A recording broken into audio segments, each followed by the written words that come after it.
दिल्ली का लड्डू जो खाएगा वो पछताएगा, जो नहीं कहेगा ও ভি পস্তায়েগা।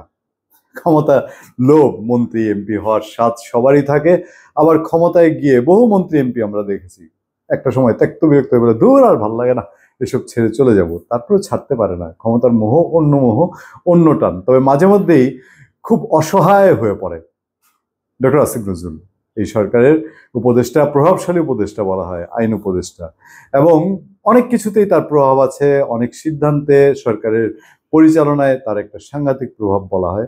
এবং তিনি একটা সময়ে মন্ত্রিমর্যাদার উপদেষ্টা হতে চেয়েছেন কিনা আমরা জানি না, কিন্তু সাংঘাতিক রকম ওনার এফোর্ট আছে 5 আগস্টের আগে সরকার পরিবর্তন, এবং তার সশরীরে তার অবস্থান আছে। চ্যালেঞ্জ ছিল, জীবনের হুমকি ছিল, গুম হওয়ার ভয় ছিল, তিনি নিজে অন্তত এগুলো বলেন, তিনি অন্তত জানান সেগুলো, এবং তার কথা মানুষ জানে, দেখেছে তার কিছু চ্যালেঞ্জিং কর্মকাণ্ড, সাহসী কর্মকাণ্ড।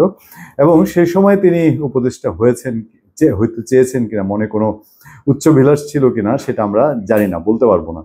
তবে এখন এসে এই যে 1 বছরে, এবং এমন একটা শেয়ানা জায়গা সচিবালয়, শেয়ানের উপরে শেয়ান, আর রাজতন্ত্র, রাজ পরিচালনা, রাজ ঘর, সেগুলো তো একটা এমনিতেই সাংঘাতিক জিনিস। সবসময় যত মহৎ ব্যক্তি হোক তার পেছনে তো কিছু লোকজনই থাকে। আর আসিফ নজরুলের মতো ঝুঁকিপূর্ণ জায়গা হলে, একটা ইন্টারেস্টিং হেডলাইন আছে আমাদের কাছে, আসিফ নজরুল অসহায়, জীবনে এত অসহায় কখনো অনুভব করিনি। আসিফ নজরুল কি বলছেন? তিনি বলছেন, জীবনে এত অসহায় কখনো অনুভব করিনি, কারণ সরকারে আসার কারণে আমাকে নিয়ে এত মিথ্যাচার, কিন্তু কোনো প্রতিক্রিয়া দেখাতে পারি না বলে মন্তব্য করেছেন আইন উপদেষ্টা ডক্টর আসিফ নজরুল।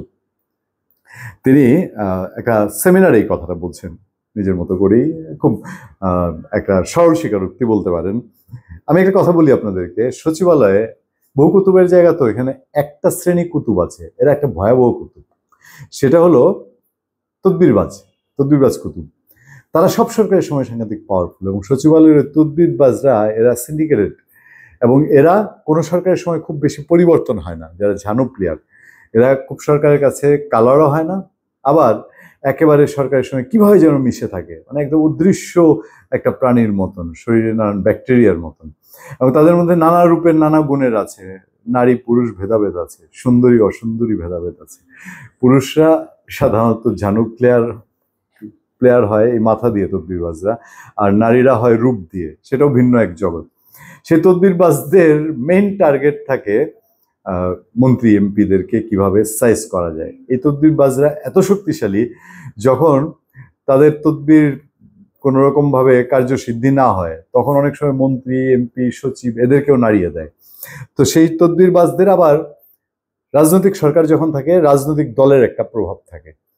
রাজনৈতিক দলগুলো, মন্ত্রী এমপিরাও, নেতারা, পাতি নেতারা, আওয়ামী লীগের সময় যুবদল, যুবলীগ, স্বেচ্ছাসেবক লীগ, এই টাইপের, আবার ওই যে লীগ নামেই বিভিন্ন সংগঠন ছিল।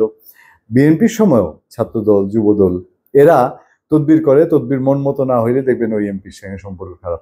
ছাত্রদল বা ছাত্রলীগের সভাপতি, সেন্ট্রাল সভাপতি, তার তদবির না রাখলে মন্ত্রিত্ব এমপিত্ব টিকিয়ে রাখাই মুশকিল হয়ে যায়।